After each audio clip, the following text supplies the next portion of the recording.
Les capitaux propres. C'est quoi les capitaux propres? De quoi sont constitués les capitaux propres? Comment mieux employer les capitaux propres? Quelles sont les conséquences d'une absence de capitaux propres dans la vie, n'est-ce pas, d'une organisation? Let me stay with you. Can you just one night? I know about you, your life. But tell me 'cause we still have time. We can still look at you, but do you feel the same? Bonjour, je suis Aurélien Ruffin Chambon, auditeur financier et comptable.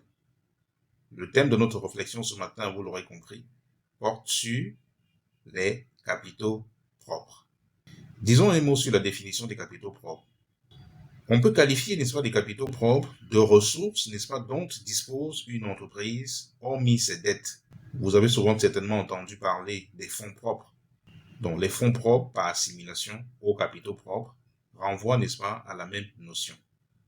Dans la vie, n'est-ce pas, d'une organisation, quels sont les éléments qui composent, n'est-ce pas, les capitaux propres ou alors les fonds propres?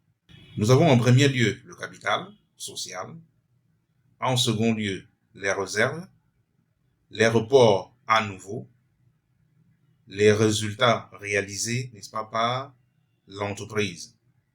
Voilà, n'est-ce pas, grosso modo, les éléments qui constituent les capitaux propres.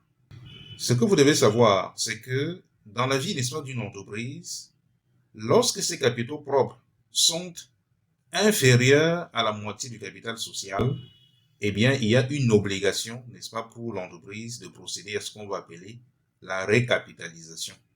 Parce que si on ne le fait pas, eh bien, l'entreprise, n'est-ce pas, au bout d'une certaine période, n'aura plus de ressources, n'est-ce pas, pour faire face à ses engagements, et donc court tout droit à la faillite.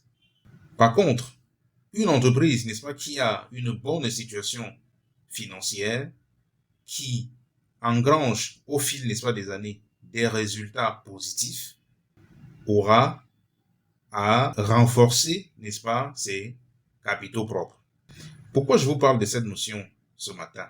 Tout récemment, j'ai été consulté, n'est-ce pas, par un client qui avait un problème relativement, n'est-ce pas, à ses capitaux propres. Le problème, n'est-ce pas, était le suivant. Depuis environ 5 années, il voyait, n'est-ce pas, croître ses résultats d'année en année. Et donc, au fil du temps, il s'est vu avoir des capitaux propres assez importants. C'est-à-dire que du fait de l'augmentation, n'est-ce pas, cumulative, n'est-ce pas, des résultats qu'il avait, que son entreprise, n'est-ce pas, faisait, eh bien, ses capitaux propres, n'est-ce pas, augmentaient.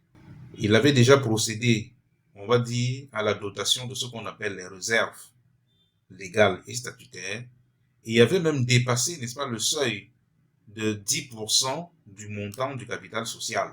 Et la question qui se posait à lui, ou celle qu'il est venu me poser dans le cadre, n'est-ce pas, de la consultation, était de savoir qu'est-ce qu'il peut bien faire pour utiliser de façon efficiente ces capitaux propres qui ne cessent d'augmenter d'année en année.